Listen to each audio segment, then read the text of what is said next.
Yeah, been a little bit. I mean, we took a break.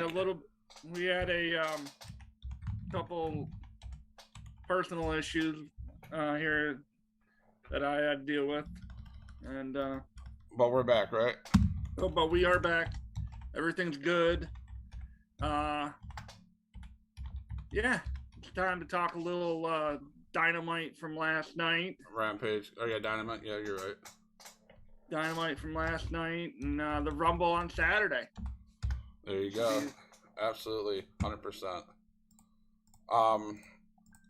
The AEW was all right, but my problem with AEW, and I think you said something about it, was a lot of their Wednesday shows are what WWE would call pay-per-views, and well, they try to do that because you're not going to have a Saturday night show, right? Because everyone in the wrestling world, all eyes are going to be on the Royal Rumble on Saturday.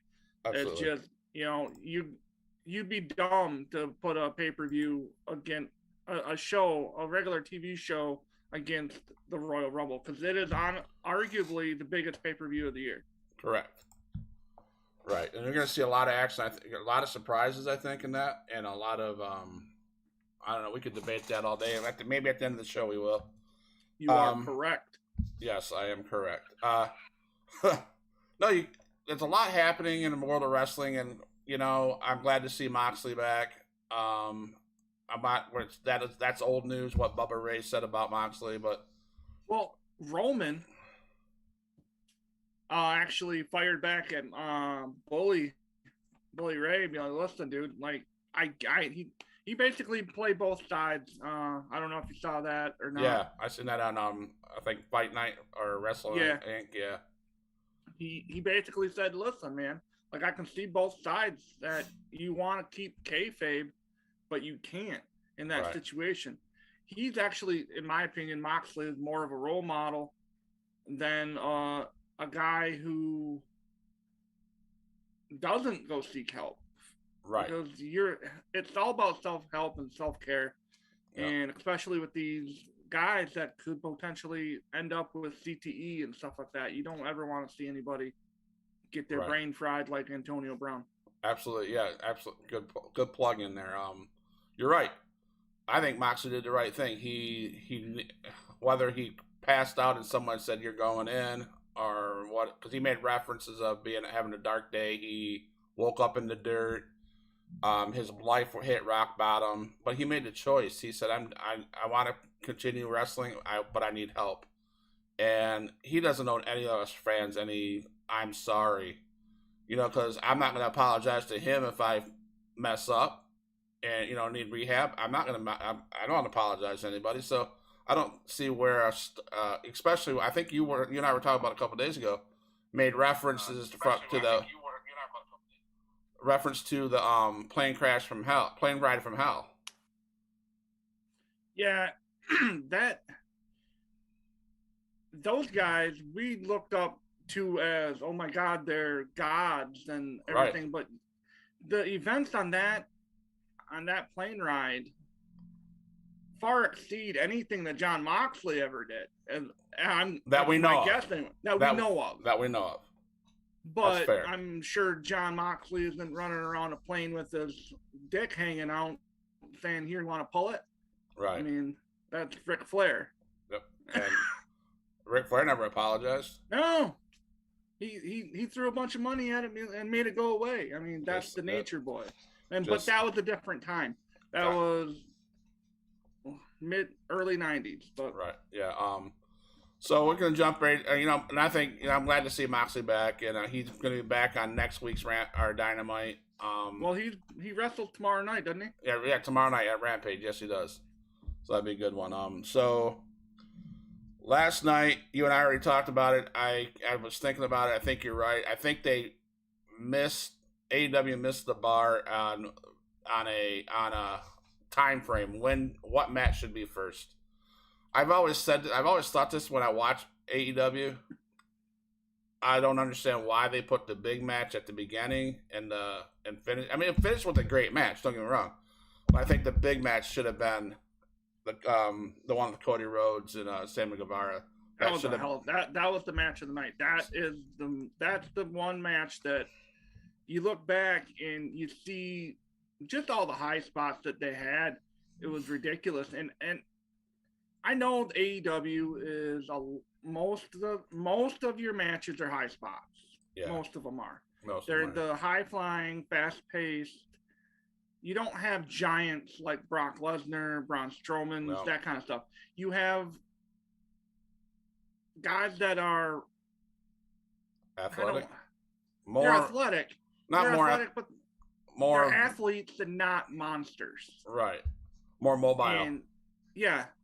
And I think that is more of a draw for me because I mean, how many times am I going to watch Brock Lesnar pick someone up and take him to Suplex City? Right. I love his new character. I love his new persona. But I don't like his. It's the same move over and over and over again. It's like I'm playing a video game. Absolutely. And before we go up further in that match, the first match, it's to do about the first match, but I could not get my eyes to get that nasty image of Cody Rhodes' hair. That looks so freaking fake as shit. Gold. He looked like a Ken doll. Well, so he looked like the old 80s style hair dye stuff. It was almost yellow. Yeah. It was like highlighter yellow. I'm like, what? Blonde. I was like, what? It looked awful. I'm just saying, it looked awful. Maybe it was trying to match his boots. I don't know. But the way they flew off those ladders and all the body pain they got, it was incredible. I've said it for a while. I've really liked Sammy Guevara as a wrestler. He's fast paced. He's athletic. He's smart. And he plays to the crowd so well. And again, this goes back to before we stopped doing this the first time. Cody Rhodes sucks as a face. He needs to be a heel. Yep. He needs to go back to the black hair. Yep. And just be pardon my language, he needs to be a dick. Yep. He needs to be the heel. And I truly think that he is a far better heel than he is a face. Because right now, this whole, I want to be like my dad. I want to be, no, you're not the American dream. You're the American nightmare for a reason. Right. Go be a heel. Be a bad guy. He did a post match interview. That's what I was talking about earlier. He made a couple comments that I'm going to read them that I had read about. I don't think he's going to show up at the Rumble.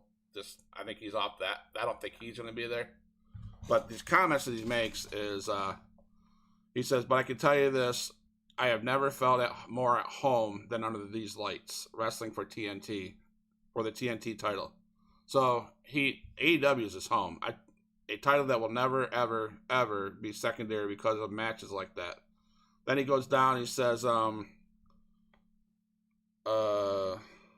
he certainly sounds like a man who wants to stay in AEW. In addition, talking about how at home he feels at wrestling there, he certainly doesn't sound like he wants to go back to a place he was used to, because he said, "I lost 8 fucking years."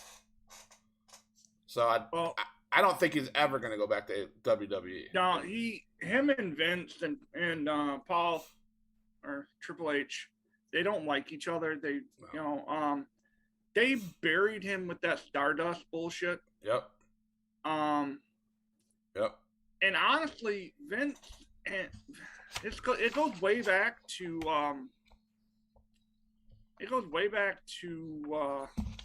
like when Vince brought him in with brought Dusty in, like in the late 80s, and made him the American Dream with the polka dots and stuff. Supposedly, supposedly the Virgil gimmick from Ted DiBiase, that was because Dusty's real name is Virgil. Okay. And it was kind of a jab at being an underneath kind of talent. That's how Vince viewed him at the time, supposedly, allegedly. So they made Virgil the bodyguard or whatever. Okay. But that's dirt sheet stuff. That's stuff that more than likely isn't true. It's just rumors and innuendos. Right. But right now, I think a lot of time, I think Vince buries a lot of people. To be honest with you, but well, he's burying his son-in-law right now because if you look at the AEW roster, like the new guys, right, that are coming in, you look at them like the Adam Coles, the other guys. They were former Aleister Black, and them guys. They were all former NXT guys that Triple H brought in. Right. Triple H isn't around anymore. Nope. And you can tell because guess who's competing at for NXT? Who's the champion now? Some big huge Billy Hard ass Braun Breaker. Yep. And it's like, dude, that doesn't work. The fans don't like that anymore, and they don't want. I don't want to see another version of Ryback or another version of. And that's what that. Are you talking about Steiner's son? Yeah, Braun Breaker. I mean, and if they pull him in and he wins the Royal Rumble, they're stupid. No, I don't think he'll be even in the Rumble. Right. And I've been thinking about what you said yesterday about the winner of the Rumble, and we'll talk about it because I think what you were saying made a lot of sense. But let's get through this AEW stuff. That gave that match like a B, that first match. Well, I could have given it an A because of all the holy shit moments or the huge. I mean, if there was we call ourselves Huge Pop Wrestling. There was a lot of pops in any match last night. It was that match. That's the only match that was like that. I was watching that one live, and I damn near lost my shit. Right. I was like, hell yeah! Like the spot where, I mean, there was one that was unnecessary when Sammy Guevara did the senton off the top of the. That was unnecessary, but it was unnecessary. But shit, come on now, that was badass. It reminded me of the Jeff Hardy, something Jeff Hardy would do. Did he miss that though? Because he bounced off the side of that. He bounced a little. I think he missed a little bit, but he still landed on Cody. I wondered if I thought it was botched because I always, when I watch a match like that, and I thought the ladder was going to go with him. Right. But that ladder didn't move, man. No, I thought it when he climbed up that ladder, he had Cody on the other ladder. I was like, okay, this makes sense. He's gonna come off it and do like an elbow drop or a swanton or whatever. But he first hit the ladder he was on and he ricocheted and still landed on Cody. I was like, oh my god, that was a mess up somehow. But I thought the crossroads that Cody did off the top of them ladders, I thought that was botched a little bit too. I'm like, damn, that might have broken his neck. That was, dude, that move, that was amazing. That probably was my favorite spot of that match when Cody Rhodes did that off the top of that. That was my favorite spot, and I almost did tear the house down when when Sammy suplexed him off the top. Yeah, that was good too. But the right guy won. Huh? The right guy won. Yeah, the right guy did win. I think Sammy. Yeah. I'm just not, like I just said a few minutes ago, I'm not a Cody Rhodes face guy. Right. No, he needs to change. He needs to make a heel. He needs whether it's Arn. They tried to get Arn to turn on him, and then that got pushed off. And then But yeah, he needs to become heel real quick. So, the next match was the Wardlow versus Alexander and Dean match. In my opinion, AEW does this a lot. They do a lot of the filler matches, what I call them. Obviously, when they announced it was going to be a 2-on-1 and against Wardlow. Wardlow, there's 3 words that come to mind when I think Wardlow. Feed me more. Yeah. Who's the next? whole thing, it's been done. I mean, again, I don't like big guys. No, I don't like him. I can't wait for him to grab MJF, your boy, and beat the piss out of him. He's my boy. I love MJF, but here's an angle. Here's a spoiler for you. It's not a spoiler. It's a promise. It's a promise. Here's a promise.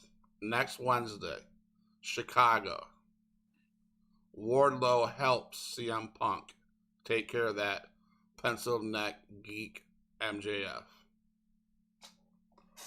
Because Wardlow, and I think they could have filled the match against 2 people with somebody else other than Wardlow, because Wardlow had a spot in that match in that interview spot with CM Punk and MJF.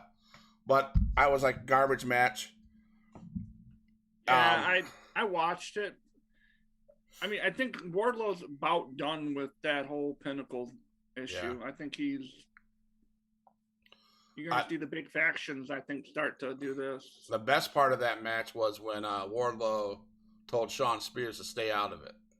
Yeah. So I think there's friction going to come between him and Spears, etc. I mean, I don't know. People are saying on the net that it was an A plus match, and I'm like, how do you A plus a match that was a minute and you beat up 2 guys with your feed me more moves, and then you talk shit to Sparks. He's just a better, more athletic version of Ryback, in my opinion. Yeah, that was. I don't like. He's a beast. He's a beast. He really is, but I don't think he's. Absolutely a beast. He is a beast. But he's from Cleveland, Ohio, and I don't like Ohio. So. Yeah, that's true. Nothing good comes out of Cleveland, Ohio. Flush twice. Make sure it gets to Ohio. Not even LeBron James. Anyway. So then we got into that Jericho, Santana, and Ortiz defeating 2.0 and Garcia. I think you're seeing the end of Inner Circle. Yeah, I think you're going to see a lot of the factions, like you said, big factions split up. Well, Inner Circle's been part of AEW since day one. Right. And it's just it's ran its course. You haven't seen Jake Hagar on TV. Nope. Jericho's always out and about doing his music and his cruises, so it's kind of like whatever. That was the best part of the match, his entrance song. So, just being real. And as he's walking up the ramp after he helped him win, he goes, "Is that how you guys are going to be? You guys need to get your head out of your asses," and went. Yep, that was it. I mean, his facial expressions and his leaving the ring told it all about that match. In my opinion, it was predictable. You knew with the backstage events happening with all the disagreements of, like, last week they had a disagreement back there. Ortiz and Santana said, "Hey, why don't you stay out of our problems?" You knew that something like this was going to happen. Then they come out in a 3-man tag. I told myself, because that's all I was watching was myself. I said to myself, "Self, Jericho's going to either quit the match and walk back up the ramp, or he's going to jump off the thing." They had everything that a tag team match that's getting ready to split up a team that has had in many years that I've been watching it. They had a tag, you tag into your own self because you wanted to be instead of, you've seen that at the beginning with, I think, Santana tagged himself in. Well, they both did. Yeah, and that's predictable. So the match was okay. It wasn't that oh my God, it was just Yeah, it was your typical mid card kind of match. Yeah, and it didn't. Yeah, it wasn't one of those. Oh, geez, I gotta rewind this one. Right. I think was the next one that horrible women's match. Well, yeah, but before that came on, it was the CM Punk MJF. Oh yes, the second best segment of the night. Yes, the second best. The promos. Those two boys are great on the mic. I am not an MJF fan. I'll never be an MJF fan, but the boys great on the mic. And you know why you're not a fan? Because he's better than you. Probably. And you know it. Probably. I'm just as another Twitch or TikTok person would say, a casual wrestling fan. And no, I'm not mimicking the guy, but I am. I'm a casual wrestling fan. That's all I am. There's very few people in the business right now that can cut a promo like either of those guys. Right. Punk, he has the pipe bomb, and now one of the best parts of that whole thing was after the beatdown of Punk, MJF sat Indian style on his chest. Yeah. And I marked out a little bit. I'm like, this is what it's all about, because that's making reference. Because Punk, when he dropped the pipe bomb, I mean, he sat Indian style on the. And I thought that was one of the coolest things of that whole. That was a cool segment of that. That was probably one of the coolest segments of that episode of that in-ring promo, where he stole it. He did exactly what Punk did at the top of the ramp back in WWE. Just sat there.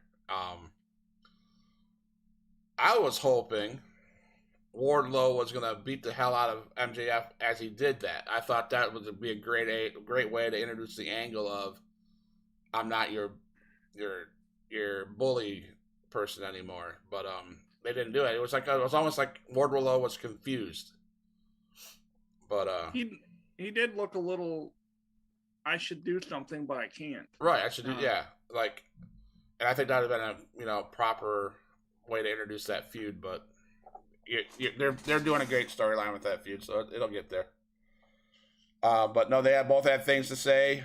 I mean, I'm getting so sick of MJF saying, "You want the match? You guys want the match? Fine." No. Right. I love it. And the one thing that Maxwell Jacob Freeman does that I kind of, at first I didn't like it, but it's starting to wear on me a little bit, is how he goes, "You're mid." Yeah, you're mid. Yeah. He actually, this is kind of something that because I follow him on like all of the on Twitter and Instagram and that. He made he has no problem breaking down that the forbidden door, because he tweeted out to the Miz a picture of because Maurice, it was her birthday on Monday. Mm-hmm. And she took a picture of a bunch of security guards in the back. And it was like 15, 20 guys standing behind her. And he goes, "The only thing that's missing here," and he tweeted at Mike Mizanin at the Miz. It was his official tweet. He goes, "The only thing that's missing here is a Pornhub logo." What? Yeah. Man. So if that forbidden door is open, he might be one of them that would bounce. I'm just saying. I mean, and I think WWE needs a guy like him. And I'd be all right with that. I think I'd be all right with that. But great. I loved how CM Punk made reference to his to the MJF's scarf being just a cheap $5 scarf, smelling like it was made in New Jersey. Made in New Jersey, yeah. That's pretty cool. I mean, that segment, I believe that segment got a B. The second best thing in the whole thing. So then we had that Hirsch defeated Red Velvet. That was a boring. I mean, I think the right woman won, I guess. Then they tried to end it with they tried to bring in fire when that chick came in and tried to interfere, but Stratlander, yeah. So I think they got a bunch of great female wrestlers trying to put them in some spots, and so that was that one, and that was like an F in my opinion, maybe high D, low E. Yeah, if you want to grade that. Honestly, I started watching it, and within the first couple minutes of the match, I don't, since I don't watch it live, if I fast forward on the matches, that I'm like, no, this isn't doing it for me. Right. So then they cleared the ring. They set it up for the award ceremony or the awards, whatever. To the female wrestler of the year. Yes, Dr. Britt Baker. DMD. Adam Cole, baby. She made reference to that. I mean, come on. It was a typical, oh my God, here we go. Let's promote ourselves. I did like, though, her Baker Mayfield references. That was epic. That was awesome. So the one thing that bothers me about her segments is Tony Schiavone. Yeah. He is a creep. He is, dude. He stands in that corner with his legs crossed. I was like, what the hell? Well, no, he just oogles over Brett. It's like, oh my God, if I'm Adam Cole, I'm doing a Panama sunrise on his ass and telling him to go home. Because, yeah. Wow. No, I loved how she poked at Baker Mayfield. How he threw 9 interceptions and he was sacked 10 times. Yeah, got sacked 10 times, and she's won as many championships as or whatever awards or something like she has gotten, whatever, and yeah. So, I mean, I'm not talking football, but Baker Mayfield's second year in the league. No, he's been in there for about 3-4 years. He's turned that Cleveland Browns team around. So I don't know. You must be watching a different football team than I am. Well, I'm a believer. I believe in nothing good comes from Ohio. So. Nothing. Including those suck eyes. Yes, those Ohio suck eyes. So that segment was okay. I mean, just promote her, And as she is, she's probably the face of the women's division. As long as it's not Riho. Yeah. God, oh my God, she's. Well, are you talking about Riho, that small little 12-year-old looking thing that they have out there? Right. Well, the annoying lady came out right after Britt. Nyla. Excuse me. Someone. Golly, Vicky Guerrero. Vicky, you're back. You need to go back and sit in a retirement home. I don't know. It's just weird. She's just, I don't know. It was just a strange segment. Well, this whole now, my only major problem with this whole show. We're at beach break, right? Why the hell are we in Cleveland, Ohio, in January? Yep. Scheduling should have been a little bit better. Daytona Beach. AEW. Daytona Beach is where they should have gone. They could have redid the Hogan screw job at Daytona Beach. Brought in where he came down and joined the NWO. But that was at a beach bash. That was at Bash at the Beach. Yeah. I mean, I don't know if Tony Khan's trying to repeat some of the old pay-per-views of WWE, but that's all. When I heard the title of the show, I'm like, come on, dude. Beach break, really? But you're in Cleveland, Ohio. You're in January. Okay. But yeah, and then after the Nyla jumble, I want a match against Ruby Soho. I have an Adam's apple. You know, like, wow. Okay. I'm sure if whatever viewer we have, I'm going to offend them in some way by saying that.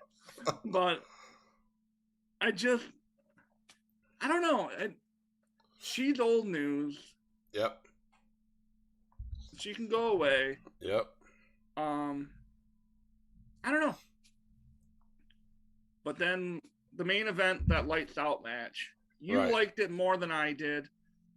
There were spots that I enjoyed, but it was definitely not Adam Cole's best match. No.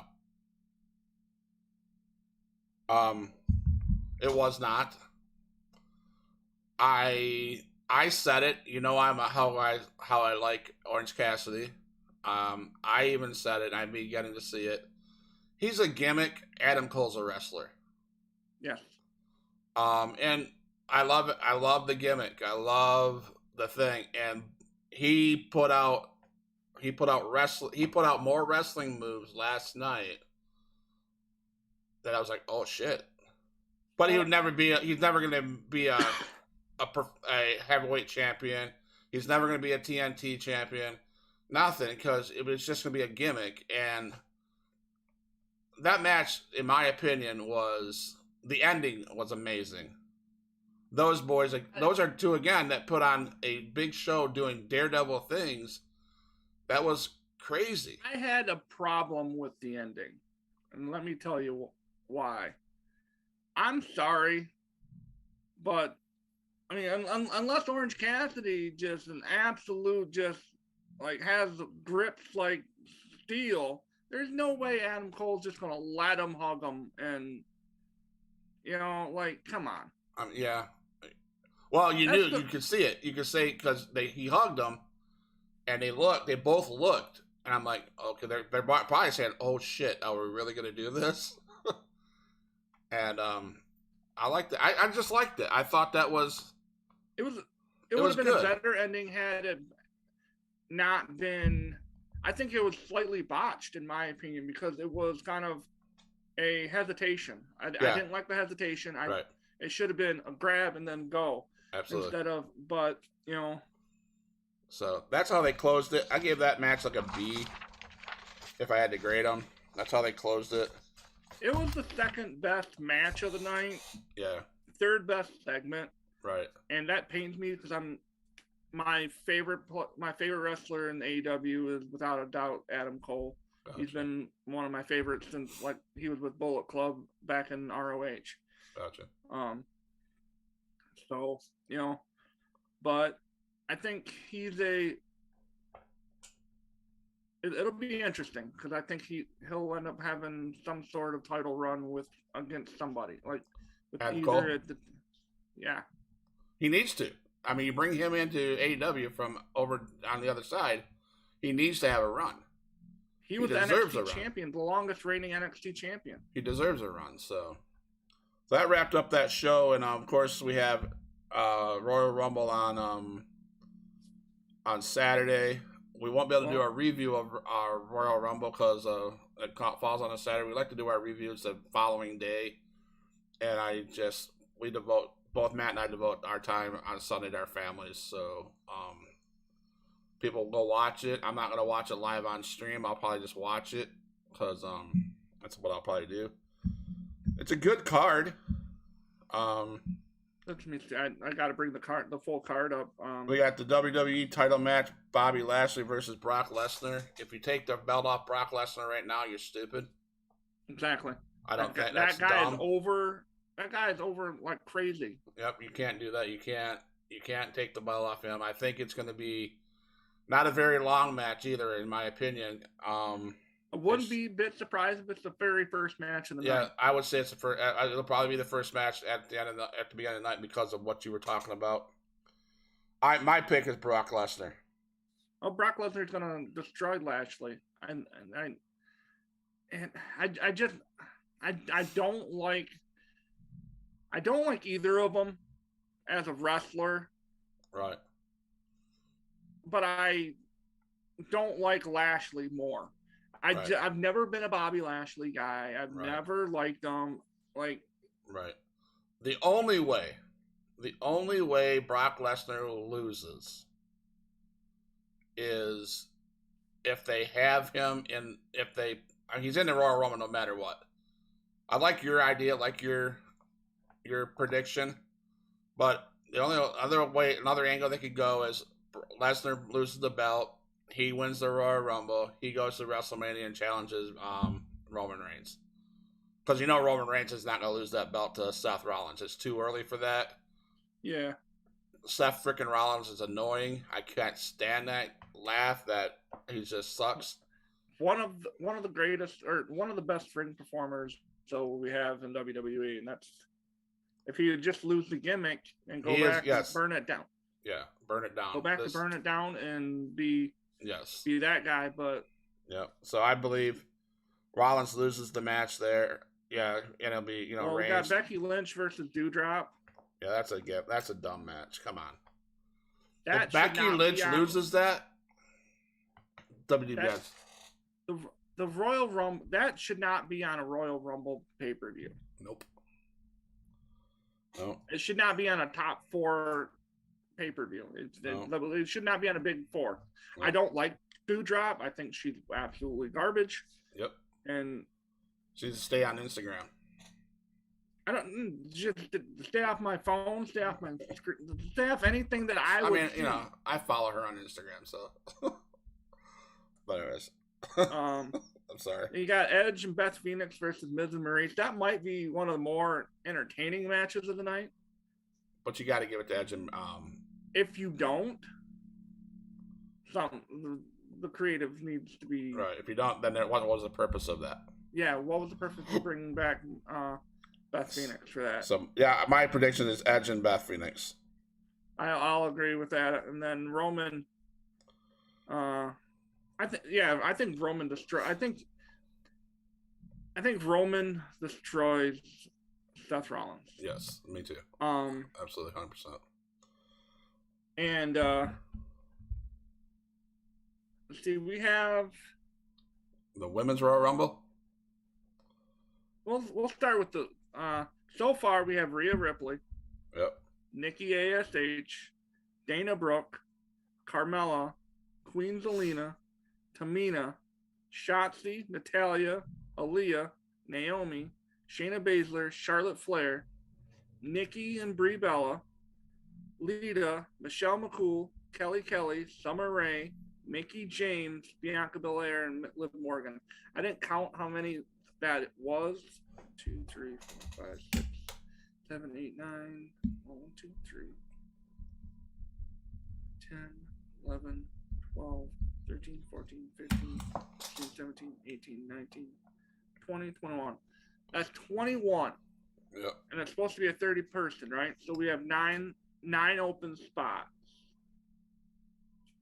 My prediction, and this is a person who, if this happens, there's two people that I'm thinking there's going to be there's going to be 2 returns, and one of them better win it.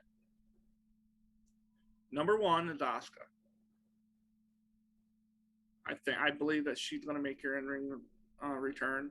Okay. And number 2, this is kind of a pipe dream here, but Ronda Rousey. I think Ronda Rousey makes her return, and she wins the damn thing. I was thinking the same. I had 2 people that are on here that are going to show up. One, I believe Ronda Rousey will be there. She'll show up. She'll kick some ass. I'm not sure she'll win it. And we're going to see the return of Alexa Bliss. That's another. Well, and Bayley was originally scheduled to make her return. Yeah. But I guess her health issues are a little bit. Her injury is a little bit worse. And under my notes, I wrote Ronda Rousey wins. So I believe they're going to put Ronda Rousey, and I think she'll win it. It'll be Ronda versus Becky Lynch, 1-on-1 at Mania. Yep, that's my prediction. Yep. So the Royal Rumble men's, Let's see here. Go back to that list. We got Bobby Roode, Dolph Ziggler, Otis, Chad Gable, Riddle, Orton, Omos, Kevin Owens, Kofi Kingston, Sami Zayn, Madcap Moss, Happy Corbin, Big E, AJ Styles, Damian Priest, Johnny Knoxville, Sheamus, Austin Theory, Dominic and Ray, Montez Ford, and Angelo Dawkins at 1, 2, 3, 4, 5. There's 6, 8 7, left. 8, 9, 10, 11, 12, 13, 14, 15, 16, 17, 18, 19, 20, 22. So we have eight spots open. Right. Here's my prediction. My prediction. I can't see how long we've been going. Go ahead. My prediction. Brock enters the Rumble after he kicks the shit out of Bobby earlier on in the night. Enters the Rumble, wins the Rumble, goes to WrestleMania and picks Roman Reigns to face, and it's champion versus champion, and they unify the championships. That's my prediction. More than likely not going to happen because it makes sense. Right. And WWE's not in the business of making sense. Right. So I am close to that prediction. I like that because I think that they need to unify the both belts.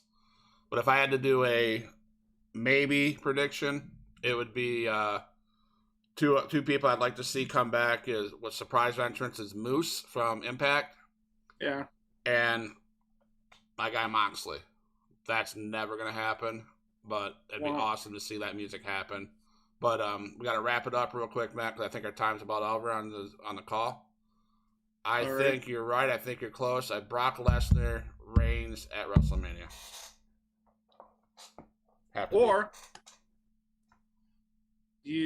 The Rock shows up.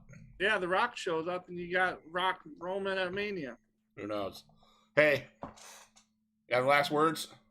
No, I think we covered everything. And remember, HPW. HPW. Peace. We're back. Yeah.